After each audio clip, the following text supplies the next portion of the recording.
أعوذ بالله من الشيطان الرجيم. بسم الله الرحمن الرحيم. أحييكم بتحية الإسلام، تحية طيبة مباركة من عند الله.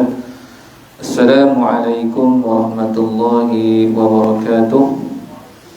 الحمد لله رب العالمين، والصلاة والسلام على أشرف الأنبياء والمرسلين وعلى آله وأصحابه ومن تبعهم بإحسان إلى يوم الدين.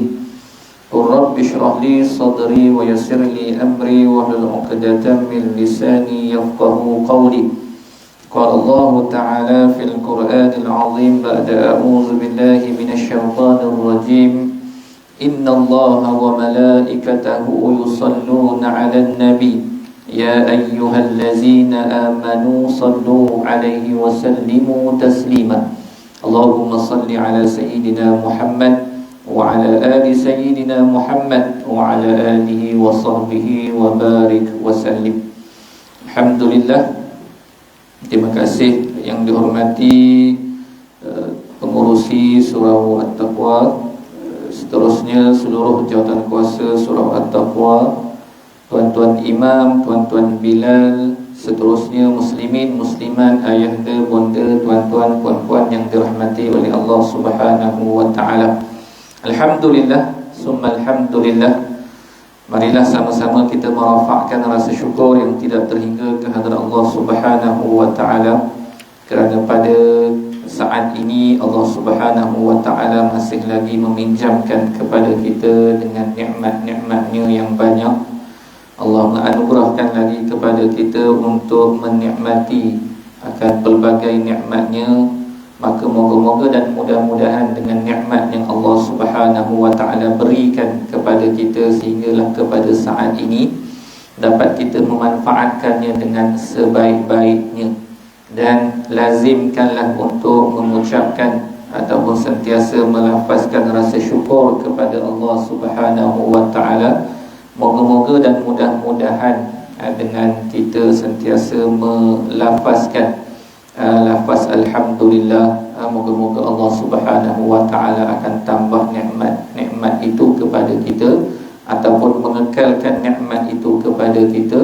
Bahkan Allah Subhanahu wa taala akan menggandakannya lagi sebagaimana yang Allah Subhanahu wa taala sebut di dalam Al-Quran-Nya. Alhamdulillah, juga pada malam ini kita sama-sama dapat meneruskan lagi sesi perkongsian ilmu kita berkenaan dengan kitab 35 Adab Pilihan dalam Islam kerana almarhum Syekh Abdul Fattah Abu Ghuddah rahimahullah.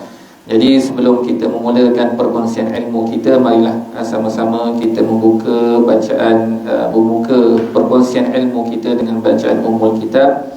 Seterusnya kita menghadiahkan suratul Fatihah kepada pengarang kitab ini, almarhum Syekh Abdul Fattah Abu Ghuddah, bi barakatil Fatihah.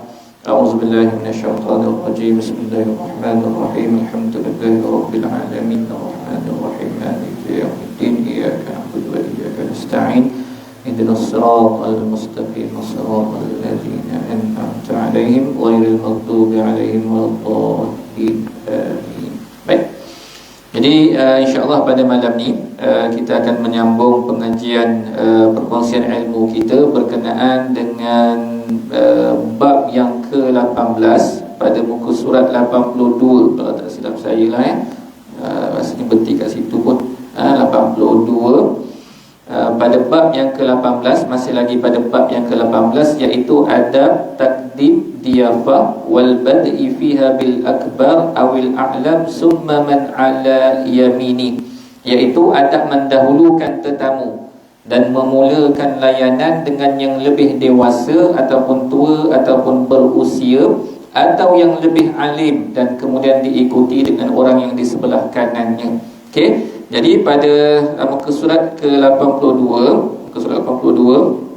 kita menyambung daripada hadis daripada Ibnu Mas'ud an Abi Mas'ud Uqbah bin Amr al-Badri al-Ansari radhiyallahu anhu qala Qala Rasulullah sallallahu alaihi wasallam ya ummul qaum aqra'uhum li kitabillah fa in kanu fil qira'ah sawa'in fa'lamuhum bis sunnah fa in kanu fi sunnah sawa'an fa aqdamuhum hijrah fa in kanu fil hijrati sawa'an fa aqdamuhum sinnan. Rawahu Muslim. Okey, yang ini adab kalau setaraf ilmu. Okey, daripada Abu Mas'ud Uqbah ibnu Amr al-Badri al-Ansari radhiyallahu anhu, beliau berkata, Sayyidina Rasulullah sallallahu alaihi wasallam telah bersabda, ya ummul qaum, hendaklah yang menjadi imam akan sesuatu kaum itu adalah yang paling pandai membaca kitab Allah,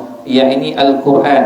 Maka fa in kanu fil qira'ati sawa, maka apabila bacaan Al-Quran itu sama, maknanya tahap ilmu Al-Quran mereka tu sama, tajwid mereka sama, tafsir mereka sama, semua pemahaman Al-Quran tu sama, maka disebut fa'lamuhum bisunnah, maka pilihlah yang paling mengetahui tentang sunnah. Ini kalau keadaannya, kalau si A dengan si B ni dia setaraf ilmu. Jadi kepada siapa kita nak tolak dia di depan dulu, ataupun nak menjadi imam lah kalau ikut dalam hadis ini.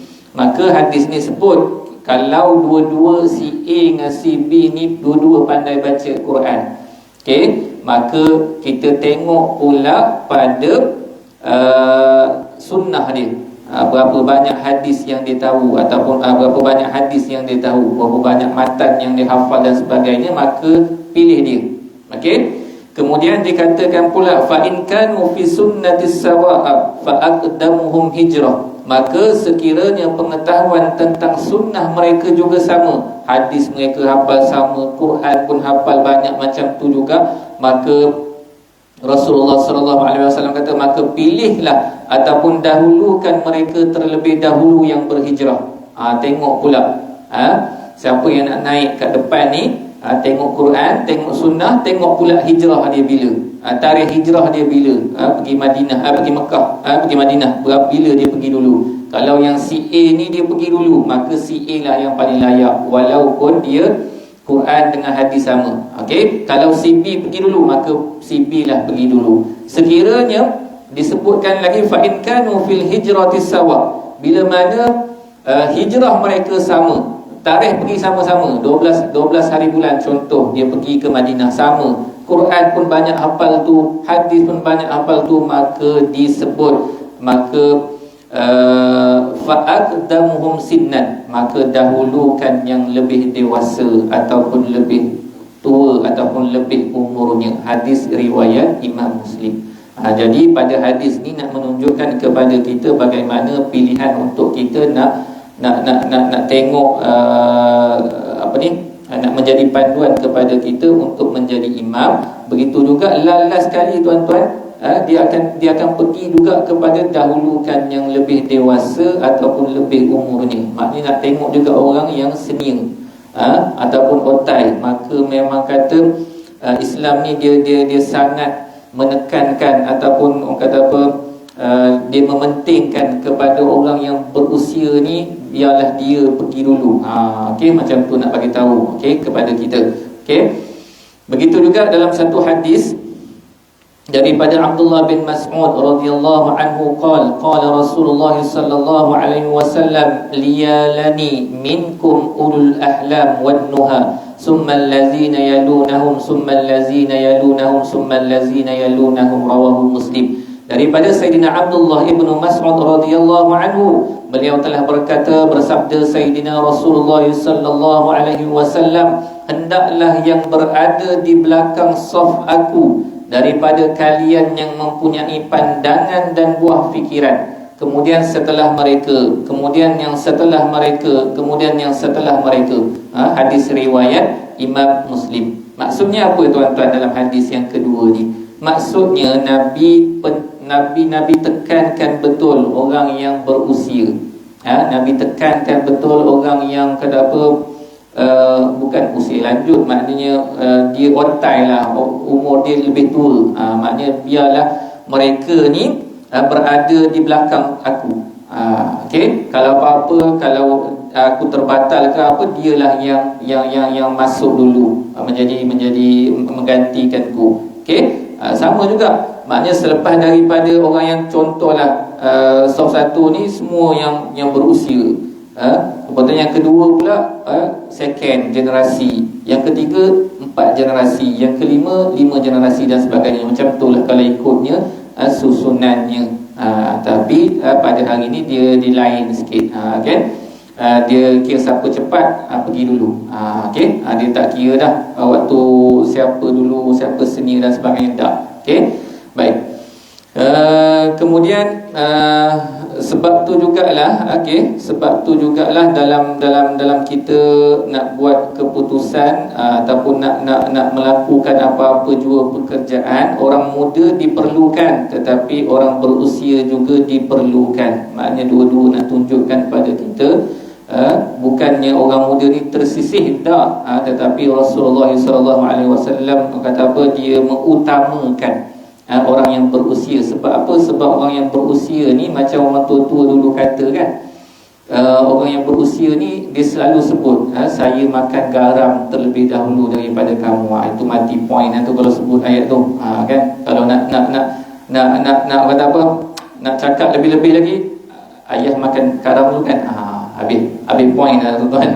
Tak boleh dah nak ciluk sana, nak ciluk tak boleh dah. Okey, jadi itulah ayat pematah katanya. Tapi itu memang betul lah, sebab pengalaman dorang, sebab dorang punya pengalaman dorang lah menjadikan mereka matang, menjadikan mereka tak nak kita terlibat ataupun tak nak kita ikut apa yang mereka telah lakukan dahulu. Jadi mereka nak tunjukkan kepada kita jalan yang baik.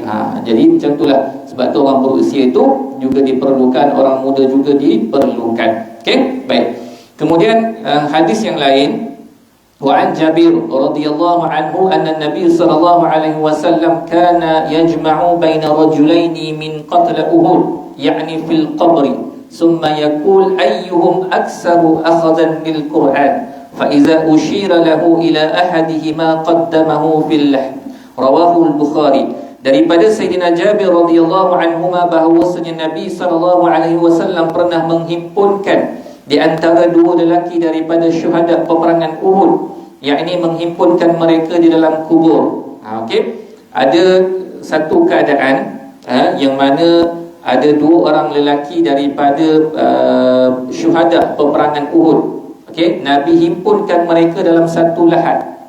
Okey, jadi kemudian baginda sallallahu alaihi wasallam bersabda, ayyuhum aktsaru akhazan bil Quran, yang manakah di antara mereka berdua ni lebih banyak mengambil Al-Quran ataupun lebih banyak menghafaz Al-Quran.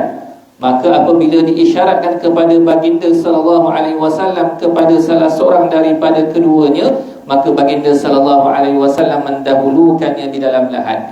Okey, jadi dikatakan kepada Rasulullah ni si A, si B. Maka kata sahabat yang lain, si A ni banyak lagi hafal Quran daripada si B. Maka Nabi kata dahulukan, turunkan mayat si A dulu daripada si B. Kat situ pun dah nampak dah, maknanya kata apa, bagaimana Nabi ukur kat situ dah. Sampai macam tu sekali nak turun ke lahat sekali pun macam tu Nabi ukur. Siapa banyak hafal Quran dulu, maka dia turun dulu.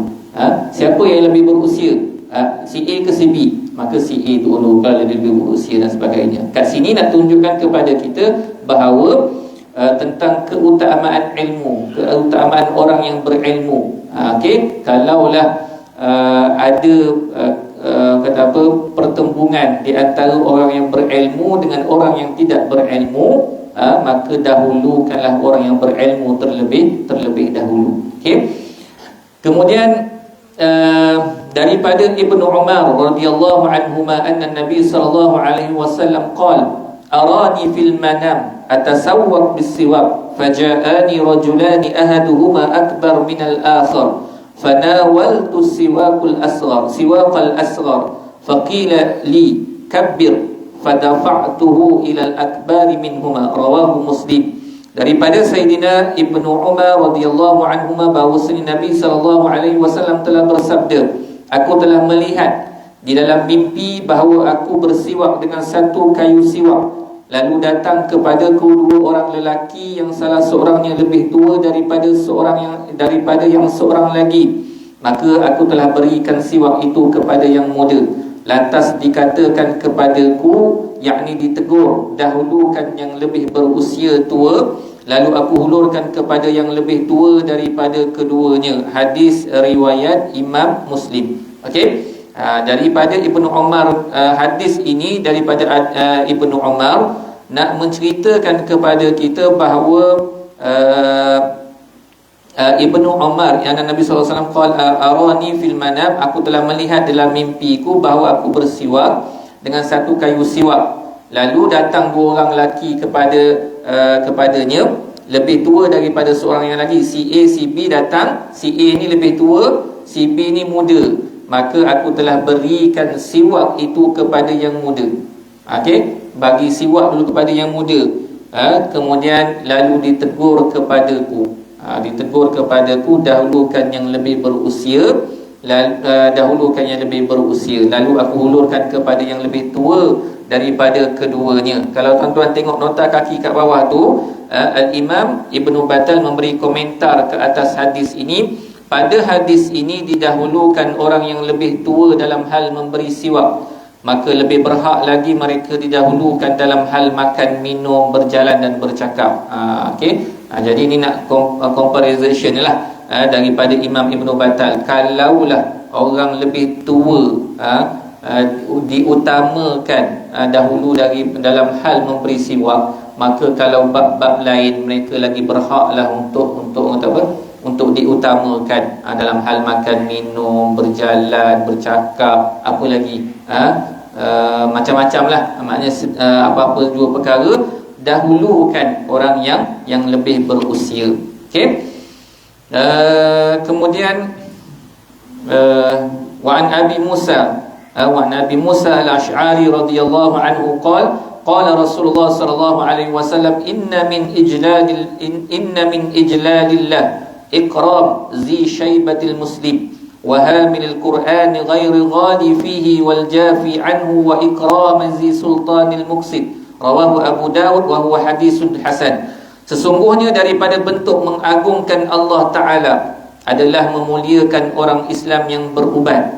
Maksudnya yang berumur atau tua. Dengar tuan-tuan, maknanya sesungguhnya daripada bentuk kita mengagungkan Allah itu adalah kita memuliakan orang Islam yang beruban. Maksudnya yang berumur dan tua lah. Kalau muda tu tengoklah kan nampak tu. Jadi kita dahulukan dulu orang yang berumur ataupun yang tua, bukan orang yang beruban semata-mata. Tengok dulu, tengok nampak je uban sekarang ni, orang muda pun beruban juga sekarang ni kan. Kan bukan nak cakap saya, orang lain kan cakap diri sendiri pula. Okey, maknanya kita tengok dulu, maknanya yang beruban itu adalah orang yang berumur ataupun tua. Kemudian kita tengok pula ahli Quran yang tidak melampaui batas dan tidak menyimpang daripadanya. Ahli Quran, maknanya ahli Quran ni memang betul-betul pegang, kata apa, dia apa yang betul dia kata betul, apa yang salah dia kata salah. Itulah maksudnya. Bukan ulama suk. Ulama suk ni time kata apa? Time yang dapat duit ataupun time yang kata apa, tak baiklah ulama yang tidak baik, mementingkan kedudukan, pangkat, harta dan sebagainya. Kalau sesuatu yang kena pada dia, yang kata apa, termasuk dalam perkara-perkara yang menguntungkan dia, maka dia kata halal walaupun benda tu haram dan sebagainya. Okey, jadi antara bentuk kita mengagungkan Allah Ta'ala adalah ahli Al-Quran yang tidak, kita memuliakan ahli Quran yang tidak melampaui batas dan tidak menyimpang daripada Al-Quran. Kemudian serta kita memuliakan penguasa yang adil. Kita memuliakan pemimpin yang adil. Okey, itu juga termasuk dalam perkara-perkara bentuk mengagungkan Allah Ta'ala. Okey, hadis ini adalah riwayat Abu Daud dan ianya adalah hadis hasan. Baik.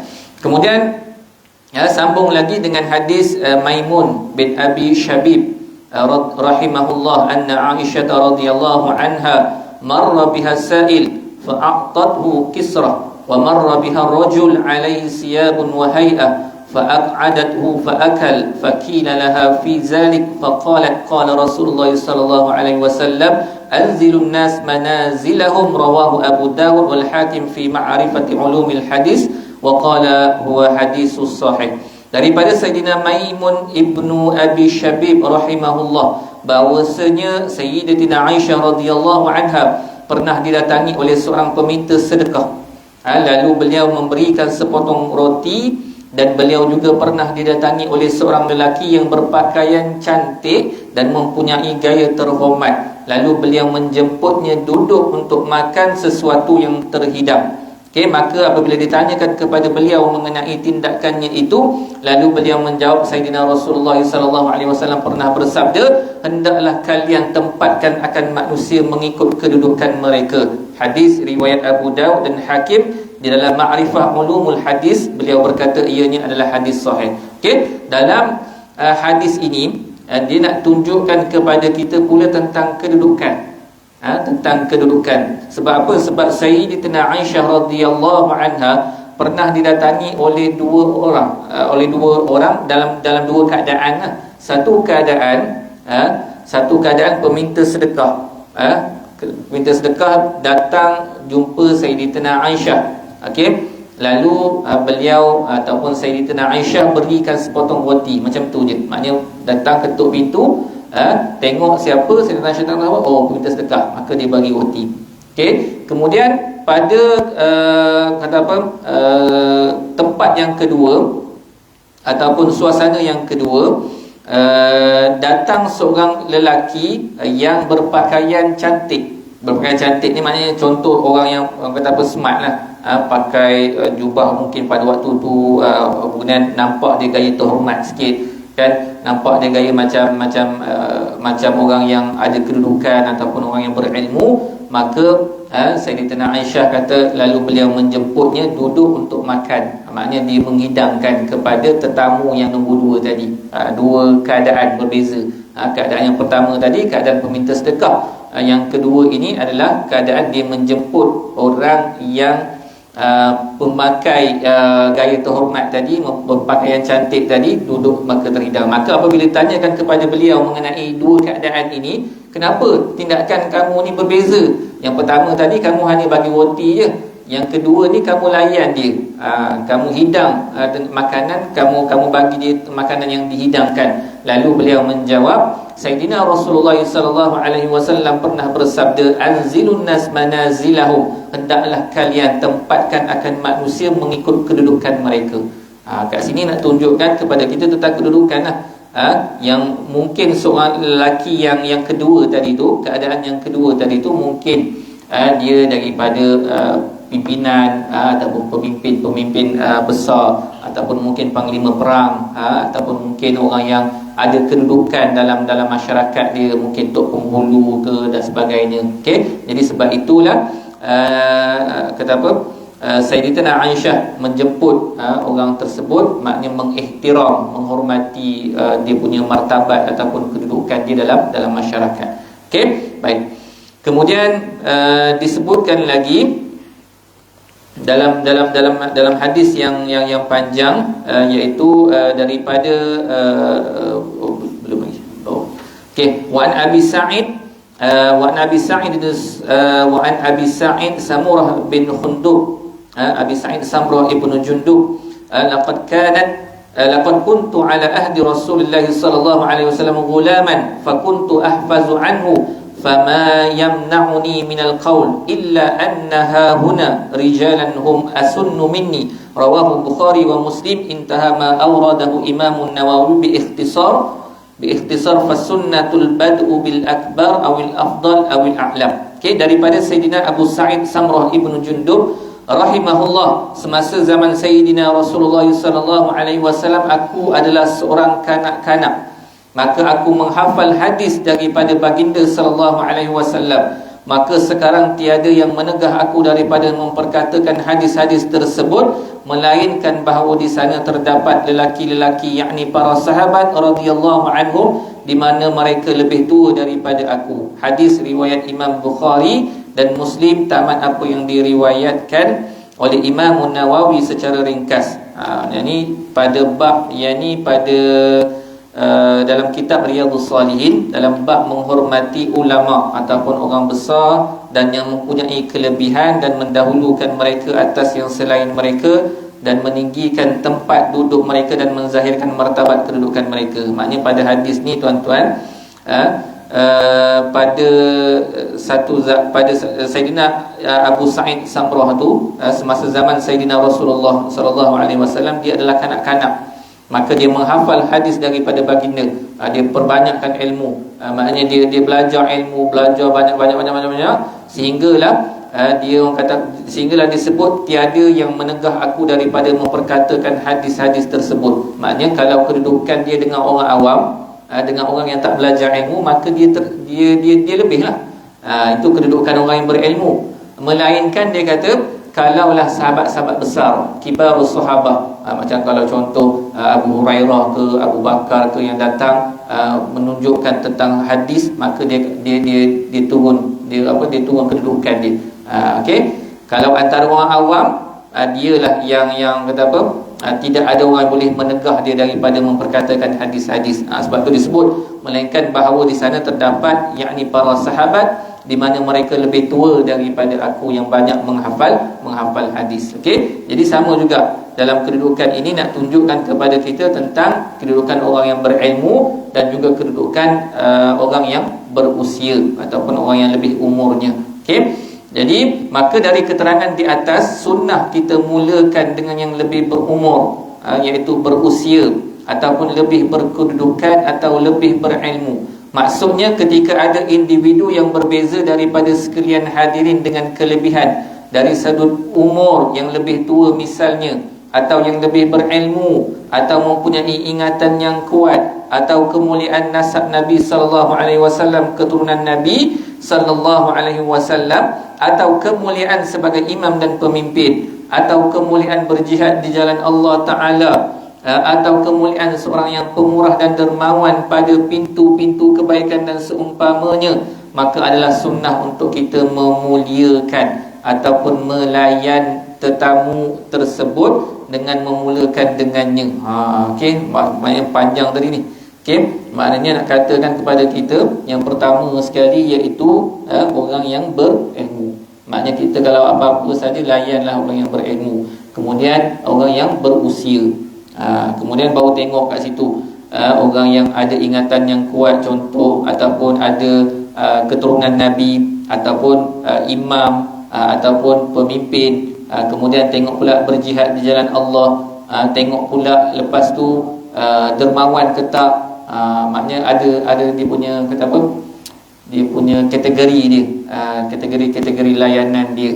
Sebab kita nak ambil sunnah Rasulullah sallallahu alaihi wasallam. Sebab kita tak nak tersilap, ataupun kita dalam melayan tetamu ataupun dalam melayan kategori-kategori ini kita bimbang. Kadang-kadang kita terover pada yang kata apa, pada yang pemimpin ataupun pada orang yang berusia, sedangkan kita perlu dahulukan orang yang berilmu terlebih dahulu, ataupun orang yang belah kiri kita, kita dahulukan orang yang belah kiri kita, sedangkan sepatutnya kita kena dahulukan orang yang kata apa, tuan rumah kita kena dahulukan dahulu. Okey, jadi kat situlah maknanya dalam bab yang ke-18 ni sebenarnya dia kalau tuan-tuan, puan-puan, ayah dan bunda perasan, dia kadang-kadang diulang balik belakang apa yang kata apa yang dibincangkan sebelum ni. Okey, baik. Jadi itu berkenaan dengan bab yang ke-18 lah, sampailah muka surat 98. Jadi dia macam itulah. Ada kadang-kadang dia cerita tentang kedudukan orang yang berilmu, ada dia cerita tentang kedudukan orang yang berusia, ada kadang-kadang dia cerita kedudukan tentang orang yang duduk di sebelah kanan, al-aimanu fal-aiman, yang sebelah kanan kemudian sebelah kanan. Okey, jadi secara ringkasnya lah pada bab yang ke-18 ini, sebab dia punya hadis tu lebih kurang je tuan-tuan. Sebab tu saya bagi kesimpulan lah, supaya kita tak nak pening apa yang kita bincangkan pada bab yang ke-18 ini, dan kita boleh masuk pada bab yang seterusnya, iaitu kesimpulan pada bab yang ke-18 adalah kita kena mendahulukan orang yang lebih dewasa tadi, maknanya orang yang berilmu tadi kan, yang pertama sekali. Kemudian kita tengok orang yang berusia, maknanya layan orang yang berusia ataupun orang yang lebih tua. Kemudian barulah diikuti dengan orang yang di sebelah kanannya. Okey, macam tu untuk kita kalau nak melayani tetamu, kalau ada macam-macam kategori. Okey, wallahu a'lam untuk surah untuk bab yang ke-18. Saya simpulkan macam itulah sebab dia punya tu sama je. Okey, baik. Pada bab yang ke-19, pada bab yang ke-19 adalah adabul muslim ma'a abawaihi fil khitab wa raf'is sauti wal mashi. Okey, adab seorang muslim bersama kedua ibu bapanya dalam bercakap, mengangkat suara, intonasi suara dan berjalan. Okey, pada bab yang ke-19 ni sebenarnya ramai di kalangan ataupun segelintir lah daripada anak-anak muda kita lah. Kalau tuan-tuan, puan-puan, ayah dan muda, saya yakin alhamdulillah, maknanya kita cukup jaga, kita baik budi kita dengan atuk-atuk kita lah, dengan ayah kita masing-masing. Tapi dengan cucu-cucu kita, anak-anak kita ni, dia generasi sekarang ni dia makin makin kurang adab dia, makin kurang akhlak dia. Sebab tu pada hari ni kita boleh tengok anak nak tegur ayah ataupun nak bila mana bercakap dengan ayah, intonasi suara dengan ayah tu, kadang-kadang kita dengar, ni sah betul ke cakap dengan ayah tu macam tu? Betul ke cakap dengan mak dia macam tu? Cakap dengan mak dengan ayah tu, dia punya suara tu, dia punya key tu terus key 3. Bukan key 1, key 3 terus. Maknanya key 3 tu orang kata apa, kira hyper lah, maknanya tinggi terus. Tapi kalau cakap dengan kawan-kawan kan, satu je, maknanya slow je. Assalamualaikum. Kena pula kalau cakap dengan kawan-kawan yang kawan lelaki, kawan perempuan kan, dia punya lembut tu, Allahu Akbar kan. Tu teringat zaman-zaman dulu lah kan. Okey. Jadi bagaimana adab kita dengan ibu bapa kita dalam bercakap, dalam intonasi suara kita dan juga berjalan. Ini Islam sangat ambil penekanan pada perkara ini. Okey, baik. Jadi tengok apa kata pengarang kitab, ra'il adab ma'a abika wa ummika atammal mura'ah fa innahuma ahaqqun nas minka bizalik. Hendaklah engkau menjaga akan adab bersama ayahmu dan ibumu dengan penjagaan adab yang paling sempurna. Okey. Jadi kalaulah kita kata dengan orang lain kan, dengan pemimpin, dengan kawan-kawan kita, dengan tok ketua dan sebagainya, mungkin kita jaga adab macam-macam kan, kita layan mereka baik-baik. Tapi sebenarnya orang yang paling sempurna ataupun orang yang paling utama kita perlu untuk menunjukkan ataupun menjaga adab adalah dua ibu bapa kita, ibu dan ayah dan ibu. Okey, baik. Sebab apa?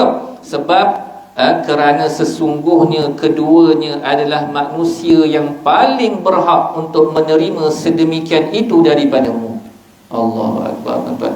Okey, jadi nak katakan pada kita bahawa kalaulah layanan kita dengan kawan-kawan kita, contoh anak-anak kita lah, ataupun kalaulah kita layan orang yang ada kedudukan baik kan, maka sepatutnya kita kena layan ibu bapa kita lebih daripada itu.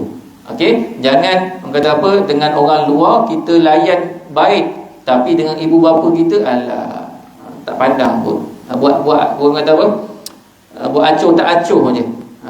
Okey, tak boleh. Sebab apa?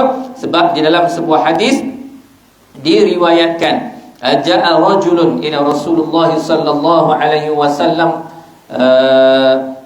faqala ya Rasulullah man ahaqqun nas bihusni suhbati minni, Qala ummuka summa ummuka summa ummuka summa abuka summa adnak. Seorang lelaki pernah datang kepada Sayyidina Rasulullah sallallahu alaihi wasallam. Lalu dia bertanya, wahai Rasulullah sallallahu alaihi wasallam, siapakah manusia yang paling berhak menerima layanan baik? Okey, menerima layanan baik daripadaku. Maka Sayyidina Rasulullah sallallahu alaihi wasallam menjawab, ibumu. Kemudian siapa lagi? Ibumu. Kemudian siapa lagi? Ibumu. Kemudian siapa lagi? Ayahmu. Kemudian siapa lagi? Yang paling dekat denganmu. Kemudian siapa lagi? Yang paling dekat denganmu. Hadis riwayat Imam Al-Bukhari dan Muslim. Okey. Jadi pada hadis ni nak tunjukkan kepada kita bahawa siapa orang yang paling berhak menerima layanan baik. Antara ibu dengan ayah, siapa yang paling berhak? Iaitu adalah ibu. Kenapa disebutkan tuan-tuan, puan-puan, ayah dan bunda? Saya sambung sikit. Okay? Kenapa disebut dalam hadis ni ibu 3 kali? Kalau ayah dan bunda tahulah kenapa disebut dalam hadis ini, ataupun dalam mana-mana kalau tengok hadis-hadis lain pun ada yang juga Nabi sebut memang ummuka summa abuka. 3 kali Nabi sebut tentang ibu. Okey. Jawapannya tuan-tuan, sebagaimana perkongsian ilmu daripada guru-guru, disebut bahawa ibu ni, kerana ibu ni disusah 3 kali. Seorang ibu ni disusah 3 kali. Okey. Kalau salah betulkan saya, bunda-bunda muslimat, kalau salah, yang pertama dia susah ketika mengandung. Dia susah ketika mengandung. Nak jaga kandungan 9 bulan, kan, kemudian nak jaga betul-betul, tak nak kata apa, bentan kan, bentan tak nak songsang ke apa ke, dijaga sungguh-sungguh kandungan tu. Memang orang mengandung ni memang susah. Susah segala-galanya.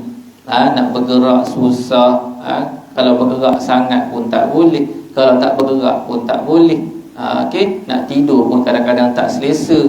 Orang lelaki sedap tidur, saya pun sama juga kan, sedap tidur kita kan.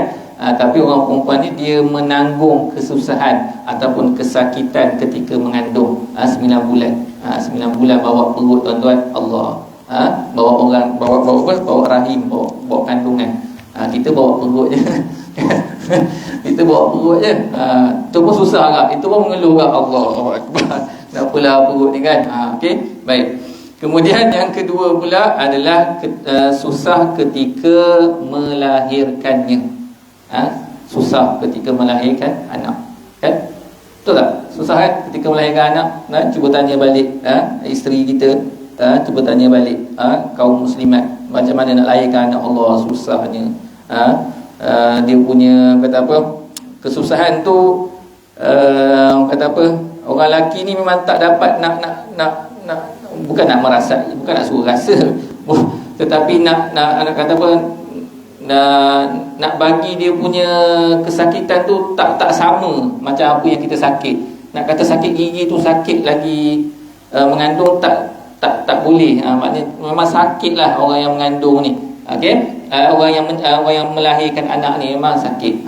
Okey, jadi sebab, tapi kadang-kadang pelik juga kan, kalau kita tengok orang yang melahirkan anak kan di hospital ataupun di klinik mana-mana lah, tengok susah dia. Tapi kalau orang yang kata apa, yang tak kahwin lagi, berzina kan, berzina, tapi kemudian dia Allah izinkan dia untuk melahirkan anak, tengok mudah aja kan, mudah aja dia melahirkan anak. Kadang-kadang kat tandas, kadang-kadang dekat mana-mana pun Allah mudahkan kat situ.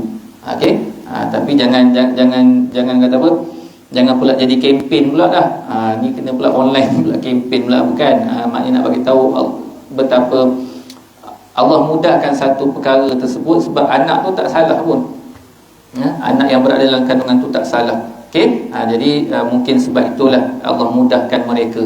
Okey, baik. Jadi itu nak sebutkan, maknanya melahirkan anak ni adalah susah yang kedua kepada ibu-ibu. Walaupun dalam iklan radio disebut apa tu? Apa? Iklan radio tu hari-hari mengandung. Disebut apa tahu dia punya kempen tu. Dia nak kata suruh beli ubat tu, saya pun pelik juga kan. Dia punya kempen tu, okey. Padahal memang sakit pun sebenarnya, takkan tiap hari, tiap tahun kan, ataupun tiap tahun mengandung kan, ataupun melahirkan anak kan. Okey, baik, tak apa. Itu yang kedua lah. Maknanya yang ketiganya adalah ketika mana susahnya ibu ni, ketika mana dia menjagamu atau menjaga anak dan juga menyusukan anak. Okey, susah menjaga anak dan menyusukan anak. Nampak remeh ni tuan-tuan, sebenarnya menyusukan anak ni susah juga sebenarnya. Kadang-kadang ibu-ibu ni boleh jadi stres. Saya minta maaf lah saya sebut, kalau jadi boleh jadi stres kalau dia tak dapat nak menyusukan anak. Stres tak? Stres? Cuba tanya balik. Cuba tanya, sebab mungkin tuan-tuan perempuan ayah dan muda dah besar-besar dah anak. Cuba tanya balik. Stres, dia boleh menangis, dia boleh macam-macam lah. Sebab apa? Sebab tak dapat nak menyusukan anak. Jadi itu dia punya kesusahan itu. Okey, ayah tu dia tak ada kesusahan tersebut. Sebab itu disebutkan dalam bab kasih sayang. Okey, dalam bab kasih sayang ini, seorang anak dalam bab kasih sayang dia kena patuh kepada ataupun dia kena ikut arahan mak, dia kena ikut arahan ibu. Maknanya hak anak dalam hak anak kena dahulukan ibu dia kalau dalam bab nafkah ataupun dalam bab kasih sayang. Okey, dalam bab kasih sayang maknanya kena dahulukan mak dia. Tetapi kalau dalam bab arahan, ni nak beza ni, beza kan. Tapi kalau dalam bab arahan, seorang anak dia kena dahulukan perintah ayah. Bukan semuanya kita tumpu kepada mak, tak. Seorang anak ni kena tahu situasi tersebut. Dalam bab kasih sayang, dahulukan mak.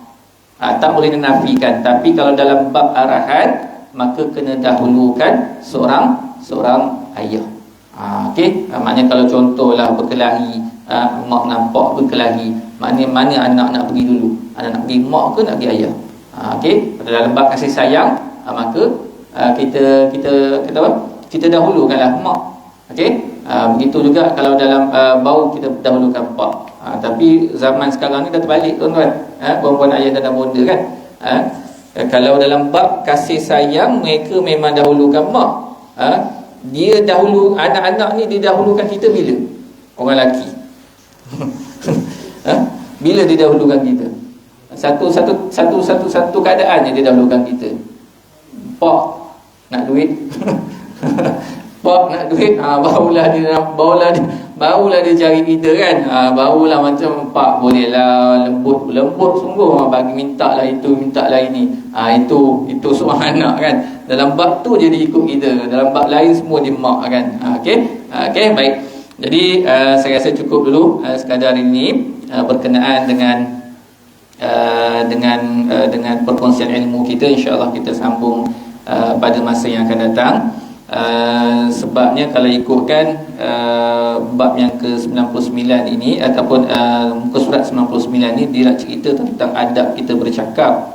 Tapi saya masukkan sikit berkenaan dengan saya tambahkan info sikit berkenaan dengan kenapa sebut ibu 3 kali kan. Kemudian sebutkan juga kalau anak dan kalau mak dengan ayah tu kat mana kita nak dahulukan. Pada bab kasih sayang mak, pada bab apa ni, bab arahan kena ikut ayah. Kita tak masuk lagi pada adab bercakap bersama seorang mak dan seorang ayah. Okey, tak apa, insya-Allah kita akan sembang, kita akan kongsikan pada masa yang akan datang. Okey, wallahu a'lam. Asiru ala barakatillah wa maghfiratillah. Moga-moga dan mudah-mudahan ada kebaikan, ada manfaat yang boleh kita ambil pada malam ini. Moga-moga ada kebaikan untuk kita, insya-Allah. Okey, jadi cukup sekadar ini dulu. Yang baik itu datangnya daripada Allah, segala kelemahan itu datangnya daripada diri saya. Mohon jutaan kemaafan kalau ada sebarang kesalahan ataupun ada sebarang yang mengguris perasaan tuan-tuan, puan-puan, ayah dan bunda saya minta maaf. Okey, wallahu a'lam. Marilah sama-sama kita tangguh dengan tasbih kafarah dan surah Al-Asr. Subhanakallahumma bihamdika asyhadu an la ilaha illa anta astaghfiruka wa atubu ilaik. Bismillahirrahmanirrahim. Wal 'asri innal insana lafi khusr. Innal ladzina amanu wa 'amilus solihati wa tawasaw bis sabr. Bismillahirrahmanirrahim. Allahumma a'inna 'ala dzikrika wa syukrika wa husni ibadatik. Allahumma arhamhuna jam'una jam'an marhuma wa la tafarraqna min ba'dihi tafarraqa ma'suma. Allahumma ighfir lana dhunubana wa liwalidina warhamhum kama rabbawna shighara wa li jami'il muslimina wal muslimat wal mu'minina wal mu'minat wal mu'allimina wal mu'allimat al ahya'i minhum wal amwat bi rahmatika ya arhamar rahimin walhamdulillahi rabbil alamin. Taqabbalallahu minna wa minkum taqabbal ya karim.